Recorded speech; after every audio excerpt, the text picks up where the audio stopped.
What is it to be human? To live fully into our humanness. For some of us, being the sun, S-U-N, in drag, is a perfect, natural, elemental connection that describes how we are a part of nature. For others of us, being God in drag or a divine elephant with amnesia will feel like an accurate description of the divine that is within us, that is our core. For some of us, this will have to do, this being fully human, with connecting to our deepest values and principles, with the very best of our humanity, the beliefs we've developed and discerned. As Unitarian Universalists, we accept this variety of how we define just what our most essential humanness is, right? We're not a talkative bunch, that's okay. We'll get there, we'll get there. What we focus on is how these understandings and these connections with our deeper truths lead or call us into being in the world. Now, we also focus on what we have to do to stay connected to these deeper truths we hold. Because for all of us, becoming fully human is one of those constant processes of being reminded, recalled back to our essence. This being fully human in the world is a process that is always occurring and requires our intention and attention.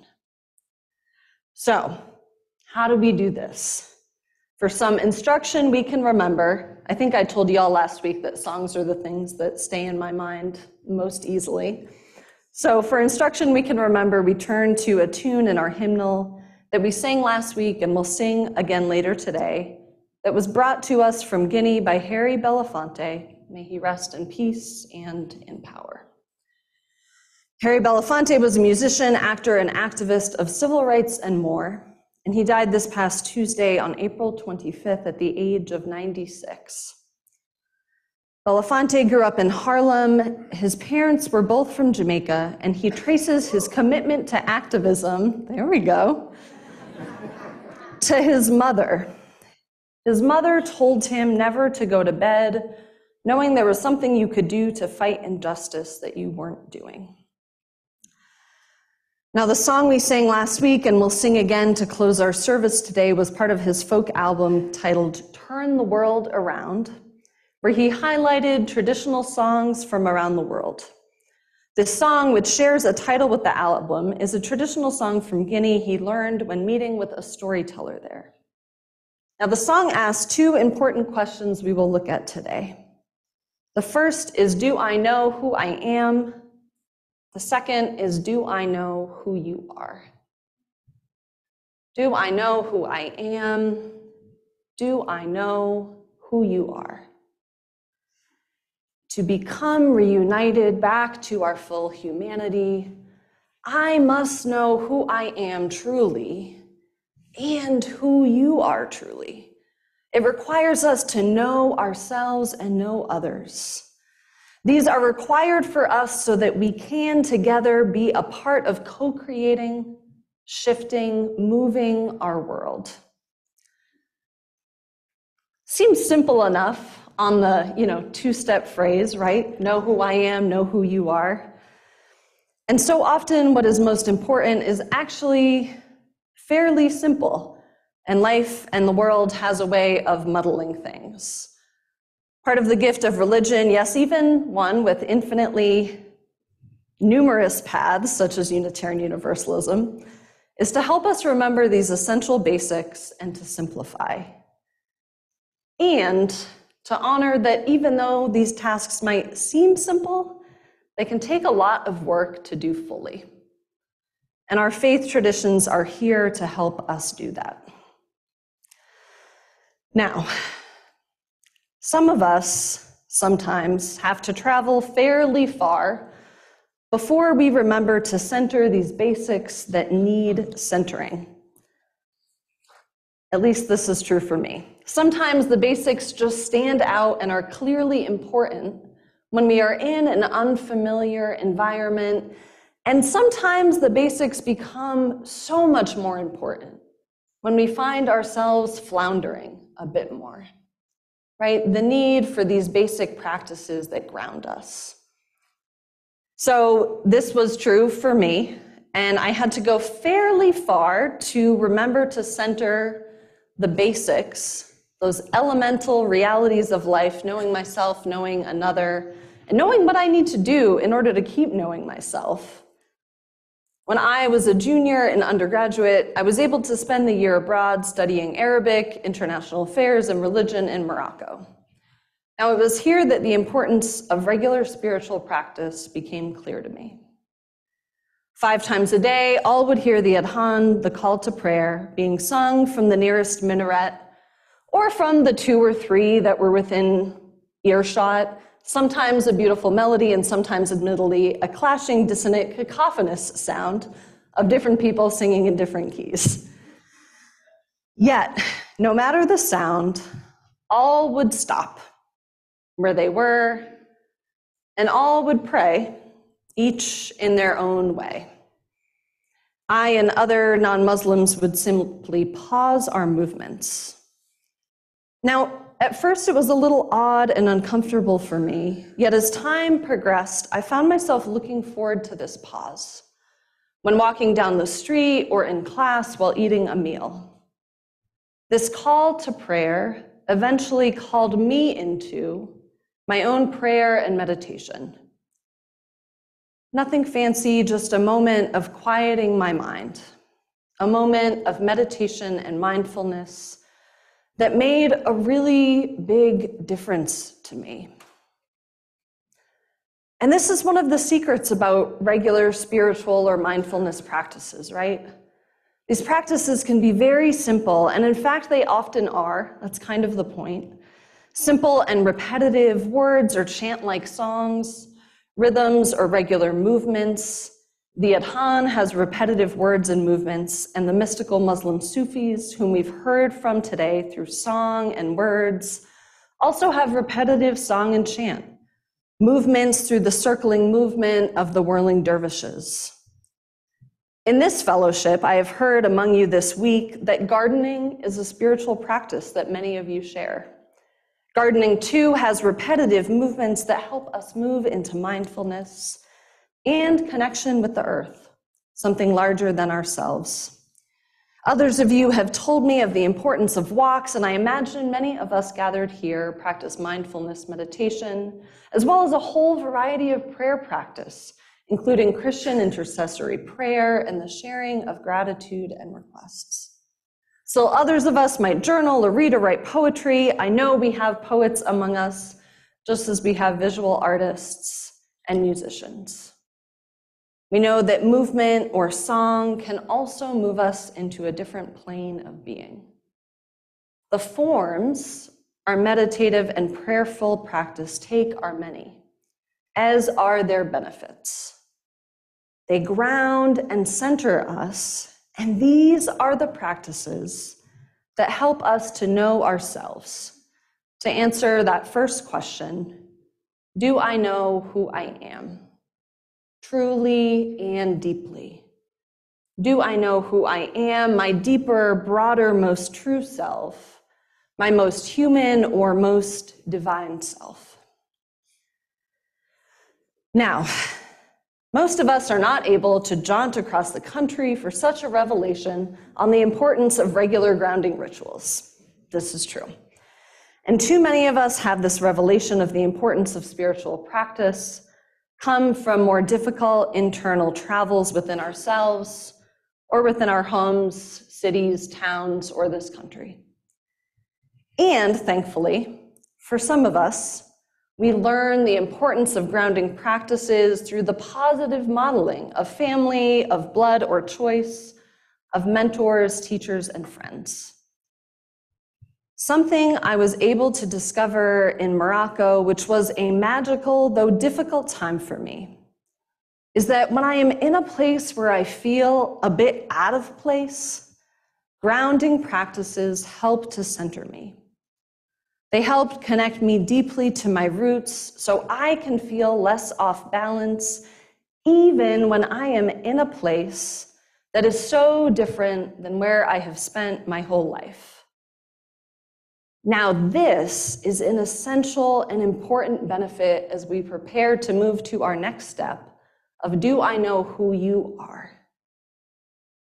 Because we cannot fully know who someone else is if we are not able to be ourselves with them, right?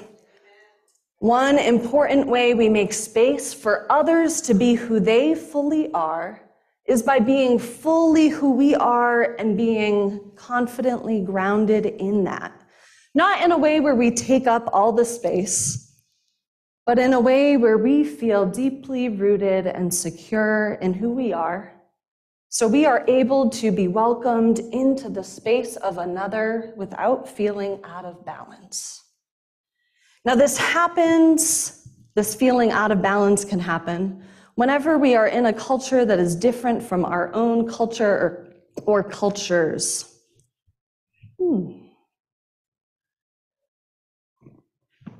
This experience of being in a place that feels foreign, where we feel uncomfortable, is likely the most unfamiliar to others who, like me, are white and able-bodied and grew up in America, right?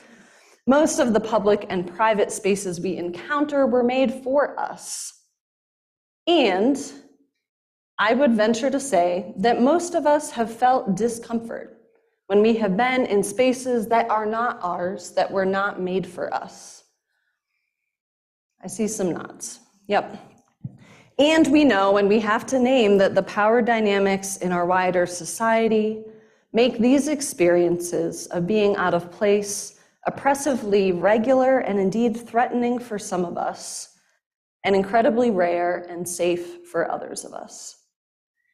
And this is why it is the responsibility of all of us, and especially those of us who are typically in spaces that are comfortable, to do the work of feeling comfortable in ourselves so we do not feel threatened just by the presence of another who is different than us, right? Hey, I knew we would get there. We know that actually our spiritual practices and our commitment to feeling grounded in who we are can actually be life-saving internal work, right? For all of us, connecting to our truest selves is much easier to do when we have regular practices of connection. These grounding practices, I do believe, are truly essential to the survival and the thriving of all of us. And we want nothing less than all of us to thrive, right? Our song just talked about how we need both, right? Concord and time, and how we need each other. Okay, so we're all on the same page, and we do the practice that ground us, that help us to stay rooted in who we are as we enter spaces that are new, unfamiliar, and even uncomfortable for us. Now, it is often said that in order to know the other, in order to center the other, we have to feel comfortable being uncomfortable.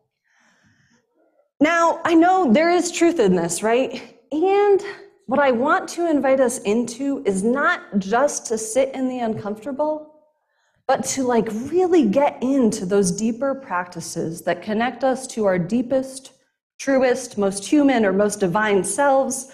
So even when we are in a situation where we feel a little uncomfortable, we are able to tap in to that deeply rooted self, be comfy in our own skin and in our own selves, and be able to be fully present in this new space.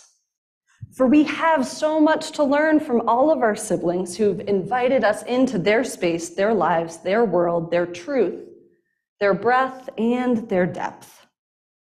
So in order for us to be the beloved community, the multiracial, multigenerational, neurodiverse, ability diverse, theologically, ethically, and politically diverse community All of these things you all have told me you have been wanting this week. If we want to be that, and I have heard you saying that you want to be that, nothing less than becoming real rooted in our truest selves first will do. We all need all of us to be fully us, fully human, fully present, in order to be the fully human, fully flawed, and beautiful, powerful, transforming people and community we long to be, and that I know you can be, because I have experienced glimmers of it with you this week. When we are in touch with this truth in ourselves and others together, we can be conscious co-creators of our surroundings and our world, and we can create justice and beauty and joy in bold and in simple ways. We too can be like the drag artists of our day who, through love and wide-eyed defiance that clearly see the harsh and unfair world, choose to create justice and beauty anyways every single day. Right? Okay. So I have 2 assignments for you. Upon leaving, assignments to ask you to become more essentially human, more fully human. And those are just to keep asking the 2 questions we learned from Harry Belafonte. Do I know who I am? Do I know who you are? Step 1, get to know yourself and your own roots. Get real comfy in you. And remember that simple daily grounding practices can help us a whole lot in getting there. Number 2, get to know one another truly. To start, maybe ask someone you don't know well or don't really know deeply how they are at coffee hour and listen to the answer. Allow time and trust to evolve, right? Don't expect revelation stories in a first conversation with someone. But invest in relationships within this congregation, especially with those who share identities with you and those who have different ones, because we need both. In this way, we will always find more broad, deep answers to these questions of do I know who I am and do I know who you are? These questions that we can always be anchoring in and always asking ourselves. Because when we can answer these questions together, we can start to transform the world together. Let's start. Amen. May it be so, and may we make it so.